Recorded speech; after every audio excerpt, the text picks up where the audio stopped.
अस्सलाम वालेकुम नाज़रीन, मैं हूं आपका मेज़बान वहीद जंग प्रोग्राम बिज़नेस टुडे के साथ। व्यूवर्स, पाकिस्तान की इकॉनमी के हवाले से इस वक्त हमारे साथ मौजूद हैं गुफ्तगू करने के लिए सीनियर जर्नलिस्ट आगा मसूद हुसैन साहब। उनसे हम जानेंगे पाकिस्तान की मौजूदा जो सूरत हाल है उसमें इकॉनमी जो है वो किस सिमत में जा रही है। आगा मसूद साहब, पाकिस्तान की मैशियत जो है अगर हम इस पर कायराना नज़र डालते हैं तो एक तो बड़ी हौसला अफजा बात हमें ये नज़र आती है कि सऊदी यहाँ पे क्राउन प्रिंस आए, बहुत सारी बैरूनी सरमायाकारी जो है उस हवाले से जो है हम देख रहे हैं कि मुतवक्का है सी पैक का मनसूबा है, तमाम तर सूरत। लेकिन इसके साथ साथ जो भारत और पाकिस्तान की इस वक्त हम कशीदगी देख रहे हैं, उस तनाजुर में आप इकॉनमी को किस सिमत में जाता हुआ देख रहे हैं? देखिए, पाकिस्तान को जो इमरान साहब की हुकूमत है उसको जो इकोनॉमी मिली थी, जो मैशत मिली थी, वो बड़ी मतलब कमज़ोर मैशत थी। क्योंकि ज़ाहिर है आपको मालूम है कि जो माजी की हुकूमतें थी उन्होंने बेदरेग मतलब ये कर्ज़े लिए और अल्ल तल्ल खर्च किया, जिसकी वजह से पाकिस्तान जो है ना वो तरक्की नहीं कर सका जो उसको करनी चाहिए थी। तो माशी सूरत हाल जो है वो ज़ाहिर है कि इस वक्त आप के सामने मैं ये अर्ज़ करूँगा कि हमारे जो दोस्त ममालिक हैं वो पाकिस्तान की मैशत को उभारने के लिए, मजबूत बनाने के लिए, मुस्तहकम करने के लिए कोशिश कर रहे हैं। जैसे आपने ख़ुद कहा, सऊदी अरब का नाम लिया, यूएई का नाम लिया, चीन का है, चीन तुर्की है और कतर है। ये सारे मतलब ये कि पाकिस्तान की मदद कर रहे हैं। लेकिन मैं फिर भी आपसे कहूँ कि पाकिस्तान की जो इंडस्ट्री है और एग्रीकल्चर है, अगर ये मजबूत हो तो हमें किसी से कर्ज़े लेने की ज़रूरत नहीं है। तो मेरा आपको आपके इदारे को पैगाम ये कि ख़ुद इन्हिसारी की तरफ चलना चाहिए। Instead of borrowing the money from the friendly countries, we must stand on our own feet.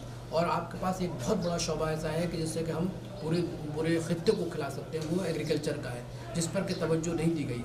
अगर हम एग्रीकल्चर पर तवज्जो दें और अब डैम बना रहे हैं और पानी की किल्लत जो है उसको दूर कर रहे हैं, तो मैं समझता हूँ सिर्फ एग्रीकल्चर और मैन्युफैक्चरिंग इसके ज़रिए जो है हम पाकिस्तान को मजबूत बना सकते हैं, माशी तौर पे भी, और लोगों के जो समाजी और जो उनके हालात हैं उसको भी बेहतर बना सकते हैं। तो इस वक्त पाकिस्तान की इकोनॉमी जो है ना वो आहिस्ता आहिस्ता ऊपर उठ रही है। इस वक्त जो ग्रोथ है, अभी स्टेट बैंक की रिपोर्ट आई है, वो 4% से आगे है।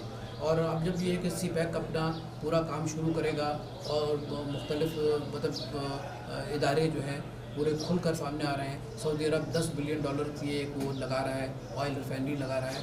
फिर इसके अलावा बहुत से ममालिक हैं जो इकोनॉमिक जोन्स में आ रहे हैं। तो पाकिस्तान का बड़ा मुस्तक़बिल अच्छा है और मैं इमरान साहब की इस बात से इत्तेफाक करता हूँ कि सरमायाकारों को पाकिस्तान आना चाहिए, सरमायाकारी करनी चाहिए और हमारा लोकल सरमायाकार भी मतलब ये कि उसको जो जिस तरह वो बैठा हुआ है अपने पर दबाए हुए, उसको भी खुल के आना चाहिए, ताकि ये कि जब लोकल सरमायाकार आएगा तो बैरूनी सरमायाकार को भी आते हुए कोशिश करनी होगी। तो मैं समझता हूँ कि पाकिस्तान का मुस्तक़बिल माशी तौर पर भी बहुत अच्छा है, बहुत खूबसूरत है और यह है कि उससे हमें बड़ी उम्मीद है कि इस रीजन में बहुत बड़ी तब्दीली आएगी।